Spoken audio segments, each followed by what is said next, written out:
My name's Tom. I'm from a company called Lightbend. If you've never heard of Lightbend before, you're not alone, because we used to be called TypeSafe. Then we decided it'd be a good idea to rebrand ourselves, and now nobody has heard of us. But we're the company behind Scala and the Play framework and Akka, and the newest member of our family, which is something called Lagom, which is going to be the subject of my talk today. Now, nobody has ever heard of Lagom, and that's because the Scala version was only released just before Christmas. We just got the Scala API done, so that's why I'm here talking about it today. So, before I go on to talk about microservices, who here currently works on a monolith? Anybody? All right, my condolences to you and you. Who here currently works in microservices? Yes. All right, good. So, as we all know, monoliths are kind of old and busted, and all sorts of businesses are kind of putting them to one side because they have their challenges, specifically about how you scale as a team, all right? So it was fine when you had like 5 guys in your team, but now you have 200 developers all trying to contribute to the same source code. Obviously, that no longer works anymore, right? So you split it up into all the little bits. So happy days, microservices to the rescue, right? Well, yes, I like microservices. They're good. You can now scale your teams. You can scale your infrastructure. You can scale your services. You can all develop independently, and then you can all deploy at a time which makes sense for you, all right? So happy days, we're now in the sort of nirvana state of software development, kind of. But once you kind of try that, you realize, well, yes, it solves a whole bunch of issues that you have, but now you have a whole bunch more problems to solve because they're not a silver bullet. So you have challenges to do with the sort of DevOps side of things, so how are you actually going to deploy it and manage it and discover services and things like that. And so in recognizing these challenges, that's why we created Lagom. Now, Lagom, the sales pitch is it's an opinionated framework for creating microservices or something like that. And when I joined Lightbend, I read that, I thought, well, isn't that just bullshit, right? Because why do I need an opinionated framework when I have the Play framework, right? It's plenty opinionated. It lets you do microservices, right? Well, kind of. It lets you do a REST API, but it doesn't really help you integrate your services together. So Lagom was an effort by Lightbend to kind of take all the best bits, all the best practices that we think about in terms of Play framework and Akka, and kind of smush them all together, stick a nice API over it to make it easy for teams who are maybe not so experienced with microservices to get the best out of those tools. So all the stuff I'm going to tell you today, you can do that before Lagom with a combination of Akka and the Play framework, but we kind of try and put it all together to sort of force some consistency and to make it that kind of a little bit more accessible. So basically Lagom is a whole toolbox full of little bits to kind of smooth the process. But given that I'm kind of standing between you and your pizza, I'm only going to talk about one thing today, which is a thing called the persistent entity pattern. Okay. So as the previous talk alluded to, when it comes to scaling your microservices, it turns out that scaling your logic, that's quite easy, okay? You can just take your microservice and you can just shove it behind a load balancer, deploy a bunch of instances, round robin, Bob's your uncle, you've scaled your logic, okay? But scaling your data is hard, okay, because of a thing called cap theorem, which is going to bite you in the arse. So the canonical way of approaching this is with stateless over a data store. Okay, so that's what most people kind of go with, and that's something like this, right? So we have our user, who I have the utmost respect for, as you can tell. We have our nice little service here. Okay, so this is the thing that we write, and then we have let's give us the best chance for success and say this is Cassandra. Okay, so fantastic database, we really like it. Okay, great. So in this instance, we're going to talk about sort of eBay kind of system. So your user comes in, places a bid on an item, okay? We read out the database, what's the current bid? Well, there isn't any. Congratulations, you have the high bid. Write it back to the data store, and then it gets distributed, okay? So now we're all good, and we're highly available, because it doesn't matter, you know, if one of these goes down, we can just read it out from another one. Okay, so that's all good. But then when we come to scale, we have applications that know nothing about one another, and we run into this problem, okay? So I'm sure you're all familiar with this if you've done any distributed computing, okay? They both read the same number 0 out, they both think they have the high bid, and then they both kind of replicate that to the data store, okay? So the default behavior is probably that Cassandra is going to do the last right wins. You could solve this a bunch of ways. You could maybe solve it with some sort of distributed locking or a compare and swap operation or something of that kind of nature. Or if you want to be really available, you could solve this by taking some compensating action later. So you could just kind of hope for the best and then if you realize that there's an issue, you take a compensating action. Obviously, that's not an amazing user experience for these guys because they each think that they've won it, right? But there's an alternate way of doing this. Rather than storing your state in your data store, which is the available way of doing things, you could store it in your actors, which is a more consistent way of doing things. We're choosing the C from cap, okay? Who's using Akka right now, right? Okay, a good few of you. So for anyone who didn't have their hands up, I'm going to give you a really quick fly-through of Akka, because it's this pattern that Lagom makes easy, okay? So in order to do that, I need some actors. Okay, here are some actors. At the heart of Akka, okay, you have some JVM process. Okay, here is our little JVM process, all on its own. It can have a REST API in front of it, or whatever you like, all right?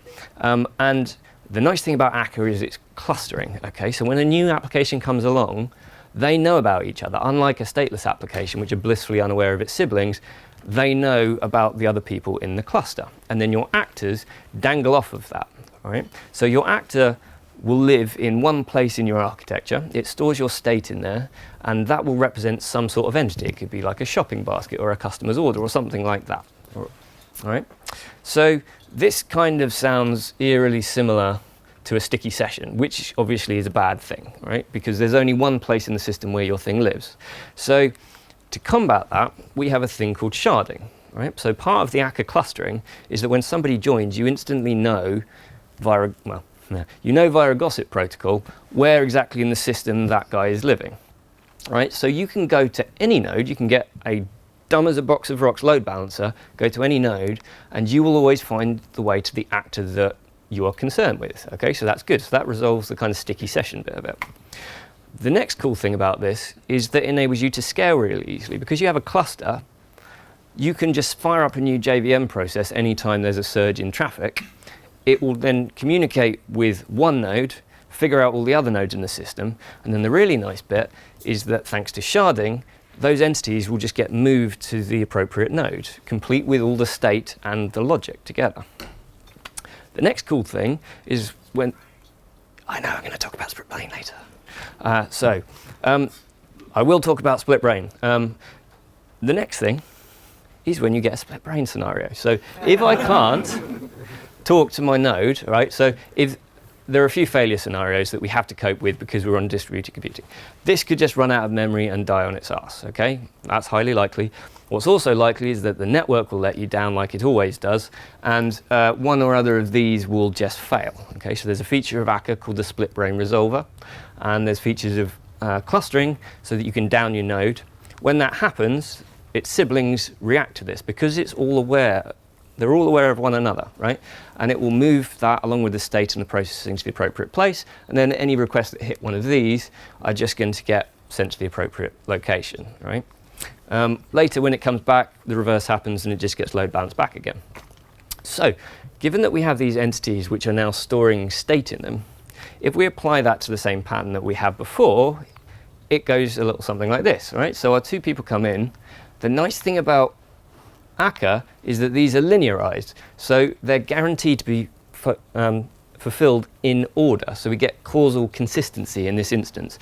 There's no inconsistency to deal with because you deal with the events one at a time. They will either succeed or fail. There's kind of no in between, right?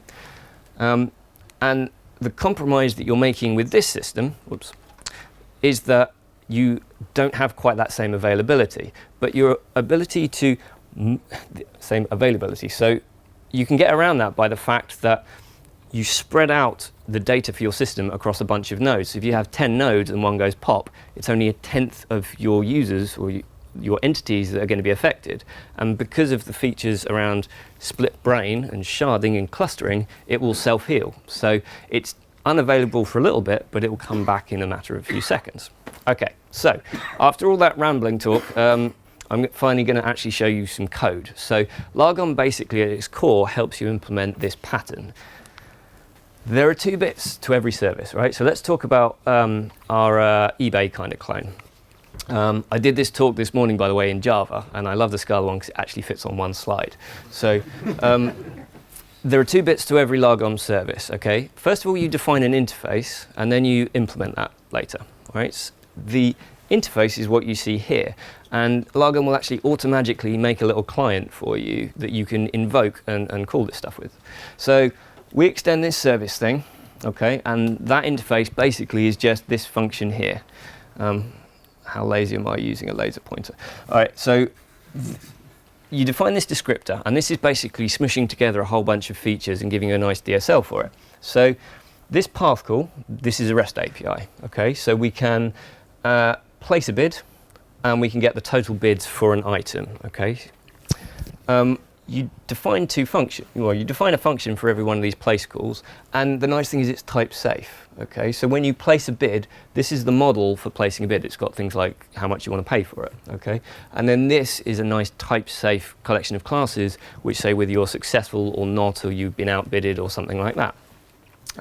Similarly, when you get the bids, we obviously don't use the first parameter because this is a GET request, and we send back the list of bids, okay? So far, so good. The other cool thing with Lagom, which I don't have time to really talk about, is this thing, all right? So this is a REST API, that's synchronous, all right? I mean, it's asynchronous in the fact that it uses futures and all that good stuff, but your consumer of this is still waiting on that response. This is an event stream, this is a topic. Behind the scenes, this is actually implemented using a Kafka broker. So we've decoupled those services, which gives you way better resiliency because you don't have that strong coupling in time. And it's the same sort of thing. So it's all lovely and type safe. And all you have to do is define that a topic exists, and then consumers can subscribe to that. Okay, so on the other side of this, right, you publish this, and we're working on a Swagger version of this right now as well, so you can abstract it even further. We give you kind of for free this way to call it, okay? So we'll automatically generate a little client. That's the service, that's the function that we want, and then you call invoke and you get a nice future back with the result. It's all nice and strongly typed, so you know what you're getting back. And it also has a circuit breaker built into it, right, which we have metrics to tell you when it goes wrong. So if you have an overloaded system, circuit breaker will trip, and then you contain the failure within it. So the more interesting bit is how you actually implement the guts of this service. So you have to essentially implement that interface, okay? So where are we? Here is the bidding service that we just defined. We are now passing in this thing called the persistent entity registry, okay? All that stuff I was just talking about actors and holding your state, this is the thing which knows how to look them up, right? So we just DI that in. There's a function down here which gets a type safe reference for your auction entity. So I know the number one requested feature of Akka is to make it a bit more type safe. Well, Lagom adds that type safety in. So you can't physically send, well, the compiler will kick you if you attempt to send this a message which this type, this auction entity, doesn't support. Right? So it catches it that step further. The sales guys insist I use the word guardrails, but you know what you're talking about, so I can actually use the proper term. So this is kind of a condensed version of a controller in play. Right? It will deserialize it for us. We get the entity, we use the ask pattern, and then whatever comes back, we map that onto the domain model that we're exposing in our interface and send that back to the client. Okay? The reverse here is, by the way, because we want it in descending chronological order. So that's basically it. And so your service definitions are really, really simple. It's just that little bit of wiring to go and figure out where the entity is. The interesting bit is what happens inside this entity ref over here. But before I go and talk about that, I'm just going to talk really quickly about something called event sourcing, which is our other best practice that we like to promote here at Lightbend. So one of the common patterns that we see when people use microservices is that they tend to distribute your application in space, but not in time. Okay, so they'll have their data center in like Singapore, and they'll have one in New York. And I used to flippantly say, when one of those gets nuked, business continues as usual. And with Trump getting inaugurated in a few days, you all need to start thinking about that seriously now. But they don't distribute it in time because they're coupled together. Any RESTful request, you're binding them together in time. So if one or other has a problem, then the entire chain has a problem. The more transitive dependencies you have, the worse it gets. But event sourcing can help that out. So we implement that in Akka. It's there right now using a feature called Akka persistence, and we give you a simplified DSL for doing it. Here's how it works. So we have our actor. the only way you can interact with this is by sending it a command, okay? This is for modifying the state or doing pretty much anything. The first thing that the actor has to do is validate it, okay? You can check that you're authenticated or authorized to do the command or check that it's valid or whatever. If that works, the next step is you generate some events. Now, unlike commands, events can't fail, right? They're facts. They're immutable facts in time, like this person definitely got the bid and he paid this much, right? Next, you persist it to your data store. And once it's at this stage, now you're in the happy place, because this actor can die horribly and we can resurrect that exact same state at this point. Beforehand, no problem, because the event wasn't applied. And when we do this, it's all nice and atomic, so it either happened or it didn't. You're not in an inconsistent state. Then you replay those events back into your actor and you mutate your state however you need to. Okay? The final step is you broadcast those events elsewhere in the system to anybody who's subscribing to it, for instance, in a topic. Right? This is how you decouple your systems. So what does that look like? Right, this is now the guts of Lagom. So we now have our persistent entity class, right? We're extending from that. That interface insists that you implement certain features. First of all, you have to define these types, okay? What the state looks like, what a command is, the superclass of your command, and the superclass of your event, okay? Those are the three things that a persistent entity cares about. It says, I need to know what the initial state is. In this case, it's you know, there are no bids, nobody has got the high one. And then we define a behavior, okay? This is essentially a state machine. The auction goes through phases, either it's not started or in the middle of it, or it's finished or we cancelled it, okay? Each one of these you then implement in this kind of little builder pattern, okay? So, first of all, let's say the finish bidding command comes in, all right? So, when the command comes in to say, stop the auction, it's over, first thing we do is we persist a new event like this, and when that's done and safe, we then reply back to the person who told us to do this to say it's happily done. Then at some point later in time, this will get invoked. So this event here, so this is an event handler, that is the same as the one we defined there. And the reason they're separate is because you can replay this. If your entity has just been moved around because the last one died, this is the only one that's going to get hit, okay? And in this case, we mutate our state. So we say now the auction has finished, okay? So this is how you get that resiliency, because you can rebuild your state at any point in time. So I'm kind of running out of time, and here is all the stuff which I wish I'd had time to talk about. So you can also do CQRS really easily, right? Command, query, responsibility segregation. That's where your read and write sides are different, because you can optimize them for different needs. We have publish, subscribe, and it does full-on back pressure with Akka streams. That's using Kafka behind the scenes. You get circuit breakers for free. On the command line, it's already cool, because you can just you define all the services you need. It will fire up all your services, it will reload them when you change any code. It will sort out Cassandra and Kafka for you, so you don't have to set up your data store or anything. Passivation is a really cool thing. Think of it like paging, right? So that's when you're done with a service or done with an entity and you haven't used it in a while. And it also has built-in service discovery, so you don't even need to care which port of service is running on. You just define that you need it, and it's wired up for you. So we are not hiring, but we are selling stuff. This is a thing called the production suite, okay? This is the thing that pays the mortgage.